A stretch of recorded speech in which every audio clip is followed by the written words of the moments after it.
Limited विधायक नौकरियां तो लाखों लाख नौकरियां थी, नौकरी पे आपने बहस नहीं की। और जो जो नौकरी दिया आपको, जो जो घर में पैसा पहुंचाया, मनुस्मृति क्या कहता है कि अछूतों के पास धन नहीं होना चाहिए, उसके बर्तन टूटे हुए बर्तन होने चाहिए मिट्टी के, उनके कपड़े जो है ना डेड बॉडी के कपड़े, उनके कपड़े होने चाहिए। तो जिन जिन व्यक्तियों ने आपके घर में पैसा पहुंचाया, जिन जिन व्यक्तियों ने पेंशन पहुंचाया, फ्री शिप दिया, एजुकेशन दिया, स्कॉलरशिप दिया, उन सब को आप लोगों ने गालियां दी हैं भर भर के। और 40 मिड 40s के बाद वो बुद्धिज्म की ओर बढ़ते हैं और पूरे धर्मांतरण में 21 वर्ष का समय लगता है। और नहीं तो जातीय मुठभेड़ करने के लिए अगर जातीय संगठन है तो इसका मतलब है कि जो संत रविदास और बाबा साहब जो काम करके गए थे उसका उलट काम हम कर रहे हैं। कि आखिर हम चाहते क्या हैं, किस तरह का समाज बनाना चाहते हैं, यही है मूल प्रश्न। बाबा साहब का शेड्यूल कास्ट मैनिफेस्टो उठा के पढ़िए। ये आरएसएस और हिंदू महासभा जैसे प्रतिक्रियावादी संगठनों के साथ हमारा कोई समझौता नहीं होगा। बाबू जगजीवन राम ये क्या थे? ये दलाल थे? नहीं, मैंने सुना ये पिट्ठू थे। इस समाज को शर्म से डूब जाना चाहिए कि शिक्षा और रोजगार हमारे समाज के लिए जीवन मरण का प्रश्न है। जिसका मिडिल क्लास नहीं होता है, जिसकी बुर्जुआजी नहीं होती है, जिसके प्रोफेशनल नहीं हो सकते हैं, नहीं होते हैं, वो कभी सत्ता उत्ता नहीं चला सकता। आप सबको जय रविदास, जय भी। अच्छा लग रहा है कि एक साथ गुरु रविदास भी हैं और बाबा साहब भी हैं। क्योंकि एक ट्रेंड मैंने देखा है कि जितने हमारे महापुरुष हैं सबको आमने सामने खड़े कर दो, भिड़ा दो। तो उस लिहाज से ये अच्छा कदम है। और बाबा साहब के 3 गुरु थे, बुद्ध, कबीर और फूले। लेकिन अपनी किताब हु वर द शूद्रास उन्होंने संत गुरु रविदास और संत चोखा मेला को समर्पित किया था। देख लीजिएगा, पहले पन्ने पे ही होगा। तो इसलिए एक साजिश है और हम समझ जानते हैं कि किसकी साजिश है और कौन एक दूसरे को भिड़ाने की कोशिश करता है। तो उस दिशा में ये एक बेहतरीन कदम है और इसकी सराहना की जानी चाहिए। इस सभा में आज रविवार है और जैसा कि जानते हैं हम लोग की कोई छुट्टी नहीं होती है। छुट्टी वाले दिन भी कहीं ना कहीं कोई प्रोग्राम होता है, बोलना ही होता है, कभी दिल्ली में, कभी दिल्ली से बाहर। सभा में मैं देख रहा हूं कि एक माता जी हैं, महिला में इधर बैठी हुई है कहीं पे, और ज्यादातर रिटायर्ड लोग हैं, 50 के ऊपर मैक्सिमम लोग हैं। इसमें युवा गायब है और महिलाएं नहीं, आप सब आसपास के ही रहने वाले होंगे। अगर महिलाएं आती, 2 महत्वपूर्ण जो वाहक हैं सामाजिक परिवर्तन के, और सिर्फ इस सभा में नहीं है, मैं जहां भी जाता हूं आमतौर पर मैं ये साइलेंस, ये एब्सेंस मैं देखता हूं। तो जिसको ट्रेंड होना है, एक महिला शिक्षित होती है तो पूरा परिवार शिक्षित होता है। पुरुष प्रधान समाज देश है, हम लोग भी पुरुष प्रधान ही। अपने घर में बेटियों को, महिलाओं को बराबरी का दर्जा नहीं, इससे साबित होता है, जिसके लिए बाबा साहब लगातार लड़े थे। आखिर आजकल मैं दलितों पे बोलता हूं। दलित मतलब सब मिला के 15-16% जो पॉपुलेशन है उस पर बात करता हूं। बहुत लोग हमसे नाराज भी रहते हैं, कोई बात नहीं है, नाराज रहिए, मुझे भी अपनी बात रखने का, समझने का, लिखने का अधिकार है। तो पहली बार मैं त्रिवार्षिक अखिल भारतीय चमार महासंघ एक जातीय सभा में आया हूं और मैं बात तो पूरे समाज के लिए ही बोलूंगा। और ये सवाल डॉक्टर अंबेडकर के सामने भी था जब उन्होंने धर्मांतरण की घोषणा की यवला में। तो धर्मांतरण की घोषणा के बाद उन्होंने बॉम्बे में एक महाड़ परिषद का आयोजन किया और उसमें उन्होंने खुद सवाल उठाया कि महाड़ परिषद ही क्यों, अगर उनके पहले जो दस्तावेज हैं, साउथ बोरो कमेटी के सामने जो दस्तावेज उन्होंने पेश किए थे, चाहे साइमन कमीशन हो, चाहे गोलमेज सम्मेलन हो, चाहे कोई भी हो उनका प्रोग्राम, तो पूरे अस्पृश्य समाज की वो बात कर रहे थे, पूरे समाज की। लेकिन यहाँ उन्होंने सवाल उठाया कि सिर्फ जातीय सभा क्यों, उसका जवाब उन्होंने खुद दिया कि पहला कारण है कि इस परिषद में किसी तरह की मांग हमें नहीं रखनी है, न सरकार से और न हिंदुओं से। हिंदू मतलब अपर कास्ट हिंदू से, उसे कोई मांग नहीं रखनी है। अपनी जिंदगी का क्या करना है, अपने जीवन को कैसे रूपरेखा बनानी है, कैसे देनी है, केवल यही सवाल इस परिषद के सामने होगी। दूसरा सवाल था धर्मांतरण का। तो उन्होंने कहा कि पहले अपने ही समाज में बात करूं कि वो तैयार है कि नहीं धर्मांतरण के लिए। उन्होंने घोषणा कर दी थी, लेकिन उस समय तक ये तय नहीं किया था कि कौन से धर्म में जाएंगे। वो सभी धर्मों का विशद अध्ययन कर रहे थे, चाहे क्रिश्चियनिटी हो, इस्लाम हो, सिखिज्म हो, और 40 मिड 40s के बाद वो बुद्धिज्म की ओर बढ़ते हैं और पूरे धर्मांतरण में 21 वर्ष का समय लगता है। तो उनका ये कहना था कि हम देखना चाहते हैं अपने ही समाज में कि ये अभी मानसिक रूप से तैयार है कि नहीं, और ये बात सभी जाति के लोग अपने अपने समाज में जाकर बात करें और एक सहमति बने, तो हम लोग सबको मदद करने के लिए तैयार हैं, सबको। क्योंकि यहाँ पर अगर आरक्षण का प्रावधान है तो कोई एक जाति के लिए नहीं है, वो पूरे समुदाय के लिए। तो इसलिए जो भी बात होगी वो पूरे समुदाय के लिए होगी। दूसरी बात, जाति है तो जाति सभाएं बनेंगी ही बनेंगी, और उसमें कोई अचरज की बात नहीं है। लेकिन आखिर क्यों? हमारे लिए सबसे महत्वपूर्ण सवाल है एजेंडे का सवाल, एजेंडे का, कि आखिर एक तरह का प्रस्ताव यहां पास हो और सभी जातीय समुदाय संगठन उसी तरह के प्रस्ताव को पारित करे और एक साझा कार्यक्रम विकसित करे, तब उसका मतलब है। और नहीं तो जातीय मुठभेड़ करने के लिए अगर जातीय संगठन है तो इसका मतलब है कि जो संत रविदास और बाबा साहब जो काम करके गए थे उसका उलट काम हम कर रहे हैं। दोनों पढ़िए आप, दोनों महापुरुषों को, उनका क्या लक्ष्य था, मिशन स्टेटमेंट क्या था? वो था जातियों का विनाश, यही था ना, एनिहिलेशन ऑफ कास्ट, जातियों का उन्मूलन। अभी 25 तारीख आ रहा है, मनुस्मृति दहन दिवस है। आजकल तो कुछ करने पे FIR हो जाता है, तुरंत रजिस्ट्रिंग हो जाती है। लेकिन लिटरेचर को कैसे आप खत्म कर देंगे? लिटरेचर तो रहेगा ही ना। वही भारत सरकार ही बाबा साहब की राइटिंग स्पीचेस छापती है। तो मेरे कहने का मतलब है, देखिए, मैं जो रियलिस्टिक रहिए, मैं आजकल बहुजन और सर्वजन कुछ नहीं बोलता हूँ, दलित पे बात करता हूँ। जिसको अच्छा लगे ले लो, नहीं अच्छा लगे छोड़ दो। कि आखिर हम चाहते क्या है, किस तरह का समाज बनाना चाहते हैं, यही है मूल प्रश्न। यही प्रश्न है कि अगर जातियां आपस में मुठभेड़ करने लगे, जो कि हो रहा है, कि हम लोगों ने जातियों को जब से मजबूत करना शुरू किया, जब से,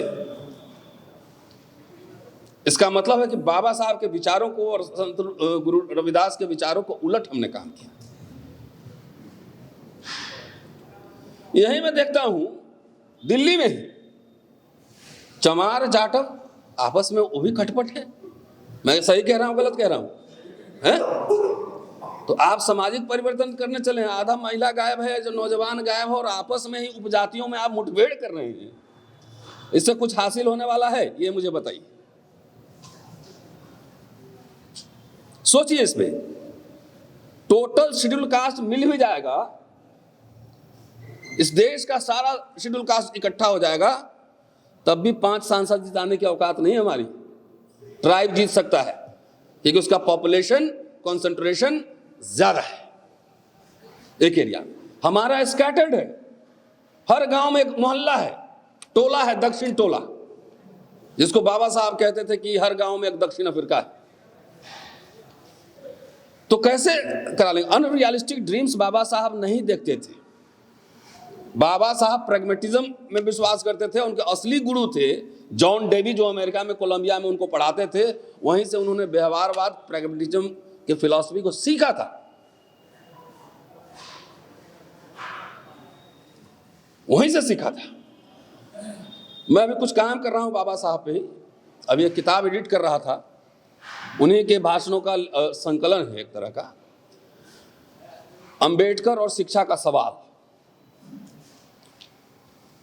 मैं जहां भी जाता हूं, खास तौर से दलितों की मीटिंग में या पिछड़ों की मीटिंग में, सबसे महत्वपूर्ण जो सवाल उठता है, सत्ता। सत्ता कैसे? सवाल तो है ना, सरकार बनाने के लिए 272 मेंबर ऑफ पार्लियामेंट चाहिए। हवा में गुदगुदी वाला भाषण सुन के, और मैं रियलिस्टिक हूं, सत्ता कैसे मिलेगी? अब मिल भी जाएगी तो चलाएंगे कैसे? चलाने के लिए एक्सपर्ट्स चाहिए ना। बैठे हुए उधर चौहान साहब, नहीं चाहिए एक्सपर्ट्स, अटॉर्नी जनरल चाहिए। आप कह रहे हैं, बाबा साहब ने ही कहा है कि राजनीति बचा हुआ अनाज है, असल काम सोशल कल्चरल ट्रांसफॉर्मेशन है। और हमारे लोग क्या समझते हैं, राजनीति का मतलब कि चुनाव में पहले जाना, पहले टिकट के लिए मारामारी करना, टिकट नहीं मिले तो एक दूसरे को हराने की कोशिश करना, अगर चुनाव हार गए तो फिर 5 साल जाके घर में सो जाना। यही राजनीति है। लेकिन ये राजनीति नहीं है। पढ़िए, बाबा साहब ही लिख रहे हैं कि उन्होंने पूरा पॉलिटिकल ट्रेनिंग कॉलेज एस्टैब्लिश करने की योजना बनाई थी, पूरा सिलेबस बनाया था कि हाउस में हमारे जो रिप्रेजेंटेटिव आए उनको इतिहास का, पॉलिटिकल साइंस का, इकोनॉमिक्स का ज्ञान होना चाहिए, उसको अच्छा वक्ता होना चाहिए, अच्छा ओरेटर होना चाहिए। नहीं तो हम लोग सब रिटायरमेंट के बाद थोड़ा तैयारी करते हैं, अब चुनाव भी लड़ लिया जाए। चुनाव खाली विधायक बनना और सांसद बनना है तो जाइए ना, 131 सांसद तो बैठे ही हुए हैं, यहाँ हजारों विधायक तो बैठे ही हुए हैं, तो क्या हो गया उससे? सब बैठे हुए हैं, सत्ता आ भी गई। और उत्तर प्रदेश देश नहीं है, पहले सुन लीजिए, उत्तर प्रदेश सिर्फ देश नहीं है। अभी चर्चा चल रही थी कि 4 बार सरकार बनी, अच्छी बात है। 3 बार क्यों नहीं बोलते कि आरएसएस बीजेपी की मदद से बनी? ये भी कहना चाहिए, ये भी कहना चाहिए ना कि 3 बार बनी है आरएसएस बीजेपी की मदद से, और 1 बार बनी है कि हाथी नहीं गणेश या ब्रह्मा विष्णु महेश है तब बनी है सरकारी। कहने में क्या शर्म आता है? बाबा साहब का शेड्यूल कास्ट मैनिफेस्टो उठा के पढ़िए, पढ़िए, साफ साफ लिखा हुआ है, ये आरएसएस और हिंदू महासभा जैसे प्रतिक्रियावादी संगठनों के साथ हमारा कोई समझौता नहीं होगा।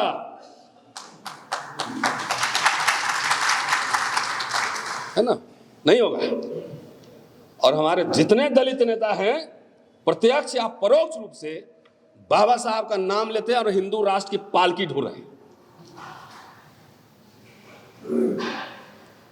सही कह रहा हूं, गलत कह रहा हूं? नाम गिनवाऊं तो आपने बिल्ली को दी है दही की रखवाली। कभी असेसमेंट किया है? चौहान साहब की तनख्वाह होगी 3.5 लाख रुपए, 4 लाख रुपए होंगी। मेरी भी है, मेरी भी है। पूरा दस्तावेज बाबा साहब का उठा के पढ़िए। उनको नशा नहीं था, अफीम का नशा नहीं था कि हम देश का हुक्मरान बन जाएंगे, ताकत ले लेंगे और सारा देश चला देंगे।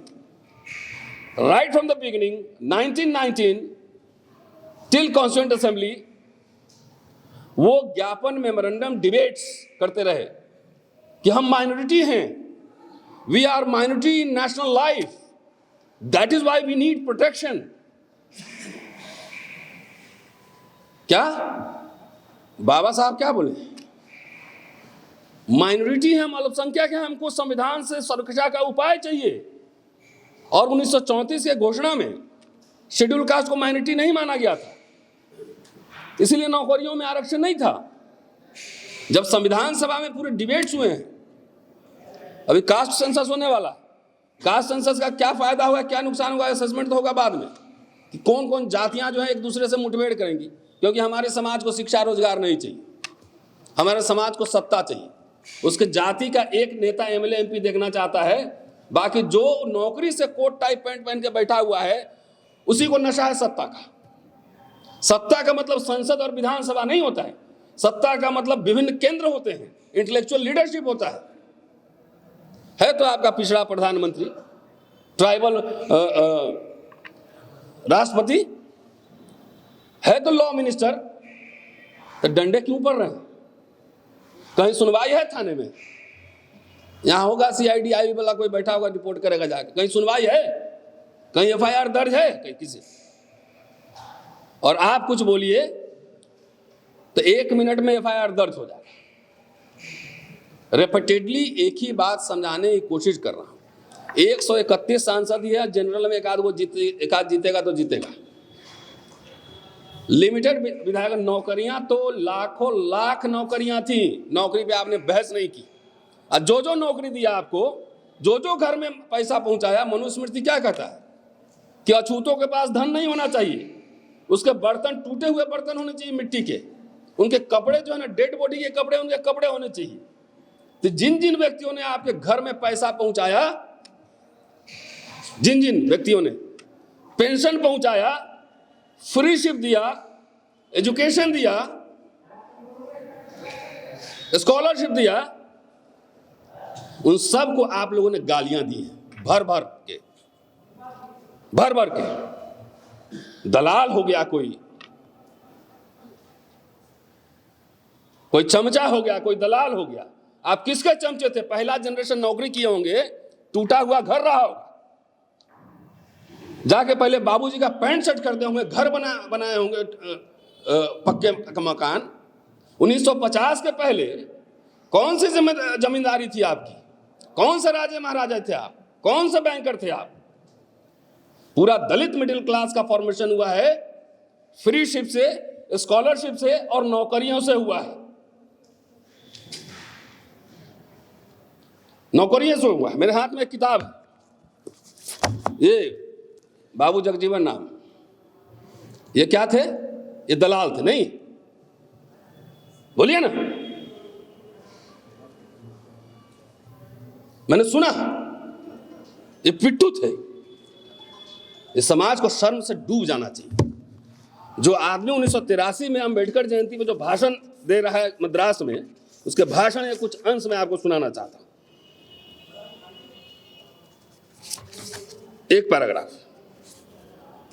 हम लोगों ने कहा ना, जितने आईएएस आईपीएस हुए, जितने नौकरी पेशा लोग हुए, सब चंदा दिया, है ना, चंदा दिया, और सब क्या हो गया? चमचा हो गया। नहीं, हम नौकरी कर रहे हैं किस चीज के? क्रांति करने के लिए कर रहे हैं। और मेरे ऊपर गिरफ्तारी होती है और एफआईआर लगता है, तो आप मेरे लिए आते हैं मुकदमा लड़ने? चंदा देते हैं? इंटेलेक्चुअल में, पब्लिकेशन में, किताब छापने में, रिसर्च करने में 1 रुपया खर्चा होता है? गुदगुदी वाला भाषण दे देंगे अभी कि चलिए साहब टिकट दिलवाते हैं आपको, 1 करोड़ रुपया लेकर आ जाएगा तुरंत, 1 करोड़। तो इसीलिए समझ गया ना ये रूलिंग क्लास कि ये सब पागल हो चुका है, इसको खाली सत्ता चाहिए। तो सत्ता के नशे में डुबा दिया, व्यवस्था खराब कर दिया। व्यवस्था थी शिक्षा, रोजगार। 5 साल रहिएगा एमएलए एमपी, 1 नौकरी मिलती है तो 40 साल नौकरी करता है। अगर 20-22 साल में नौकरी में 40 बरस वो अपना घर भी चलाता है, अपने चाचा भतीजा के भी मदद करता है, आपको चंदा भी देता है, वही नौकरी पेशावर है ना, वही नौकरी पेशावर। वो भाषण में कह रहे हैं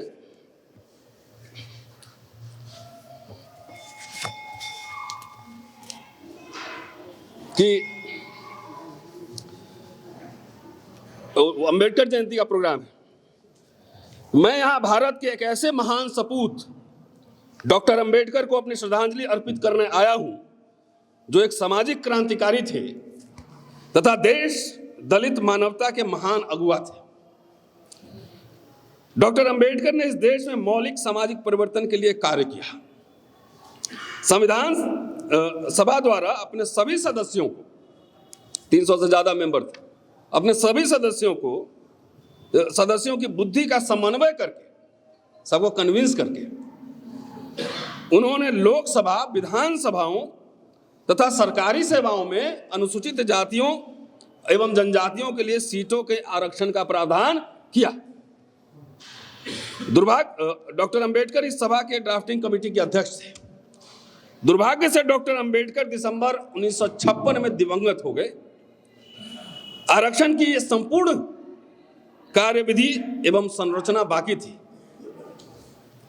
मैंने यथाशक्ति उस संरचना को पूरा करने का प्रयास किया। 1957 में मैंने रेल सेवाओं में पदोन्नति के लिए, प्रमोशन के लिए SC/ST के लिए आरक्षण की व्यवस्था प्रारंभ करने का आदेश जारी किया। ऑफिस ऑर्डर, कैबिनेट डिसीजन नहीं था। इस पर सवर्ण मुलाजिमों द्वारा मद्रास उच्च न्यायालय में मुकदमा चलाया गया और वह आदेश निरस्त कर दिया गया।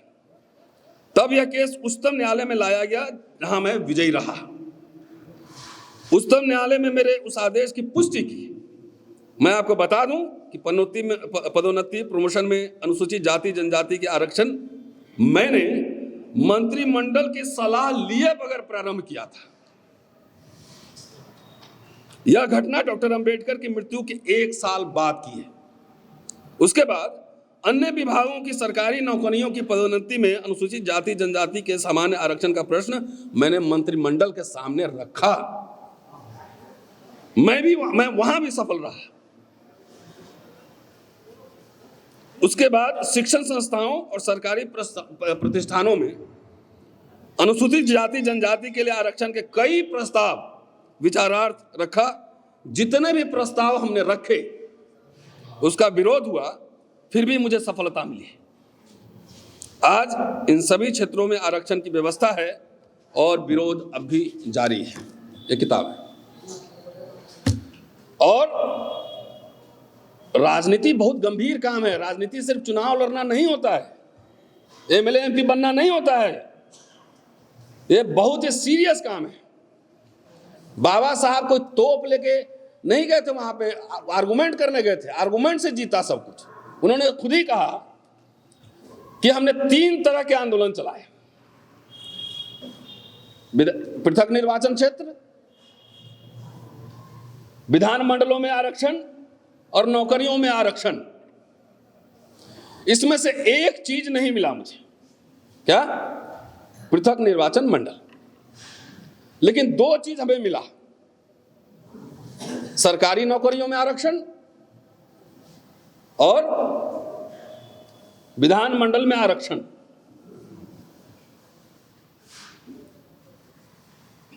उन्हीं का कहना है कि हमें जो मिला वो ठीक है, लेकिन बार बार इसको और अधिक मांग करते रहने की जरूरत है। क्या जरूरत है? मांग करते रहने की, दबाव बनाने की। उनके पूरे ग्रीवांसेस ऑफ शेड्यूल कास्ट पढ़िए, स्टेट एंड माइनॉरिटी पढ़िए, सब जगह यह बात कह रहे हैं कि शिक्षा और रोजगार हमारे समाज के लिए जीवन मरण का प्रश्न है। जिसका मिडिल क्लास नहीं होता है, जिसकी बुर्जुआजी नहीं होती है, जिसके प्रोफेशनल नहीं होते हैं, वो कभी सत्ता वत्ता नहीं चला सकता, क्योंकि व्यवस्था आपके हाथ में नहीं है। आप चीफ मिनिस्टर बन के बैठे रहिए, व्यवस्था चलाने वाले कोई और लोग हैं, वही लगवा आपको ट्रैप में फंसाएंगे और वही जेल भेजेंगे। प्रमाण है ना, लालू प्रसाद यादव। और कई नेता डर के मारे घर में बैठे हुए हैं, ईडी या CBI के डर से। ये कोई रॉकेट साइंस है, सब लोग जानता है। आंदोलन नहीं है, कहीं डिमांड नहीं, कहीं मूवमेंट नहीं। अब तो मिला जुला के बाबा साहब ने फोकस रखा था ना, शेड्यूल कास्ट, शेड्यूल ट्राइब। बाबा साहब का परिनिर्वाण तो 56 में हो गया, तो फिर इतने university, college, IIT, medical college सब में आरक्षण कैसे लागू हो गया? सरकारी नौकरियों में आरक्षण कैसे लागू होगा? हम कैसे नौकरी में आए, चौहान साहब कैसे नौकरी में आए? इस नौकरी के लिए, हम दोनों की नौकरी के लिए आपका आंदोलन कहाँ जिम्मेदार है, बताइए जरा। कौन से डिमांड मेमोरेंडम रखे थे प्राइम मिनिस्टर ऑफिस में? मतलब सत्ता मिलेगी तब करेंगे, नहीं जब तक जो मिला है उसको खत्म होने दे। यही तो कर रहे हैं, सब सामने है ना कि 50 साल में अगर 20 लाख SC ST कर्मचारी का निर्माण हुआ तो कितने अरब रुपए आपके घर में गए, उसे काउंटिंग कीजिए, पहले काउंटिंग कीजिए ना। मैं ONGC में गया था एक प्रोग्राम में, जवाहरलाल नेहरू ने खोला था ONGC ना, उसमें पहले 30,000 कर्मचारी थे, अब घट के आ गए 21,000। उसमें से SC ST के 7,500। हमने कहा कि एक काम कीजिए, मेरी मैथमेटिक्स बहुत खराब है, आप में से कोई मैथमेटिशियन होंगे तो जरा कैलकुलेट कर लीजिए। 7,500 लोगों के घर में अगर एवरेज 1 लाख रुपया जा रहा है महीना तनख्वाह, एवरेज, किसी का 4 लाख भी होगा, किसी का 75,000, एवरेज में कह रहा हूं, तो कितने अरब रुपए जरा कैलकुलेट कर लीजिए एक साल में। वो सब खत्म हो रहा है, सब खत्म हो रहा है। आप देखना, अभी 10 साल ठहरो, मैं, चंद्रभान जी, चाहे राहुल बैठा हो यहाँ पे, कैलकुलेट कर रहे हैं भाई। यूनिवर्सिटी में कॉन्ट्रैक्चुअल आ गया, हर जगह क्लास 3 क्लास 4 कॉन्ट्रैक्चुअल हो गया, उसमें हमारे लोग सबसे ज्यादा मारे गए। सफाई कर्मचारी देखिए क्या एजेंसी के थ्रू आता है, 12,000 15,000 पे काम कर रहा है, और वो भी लगने से पहले 25,000 घूस देना पड़ता है।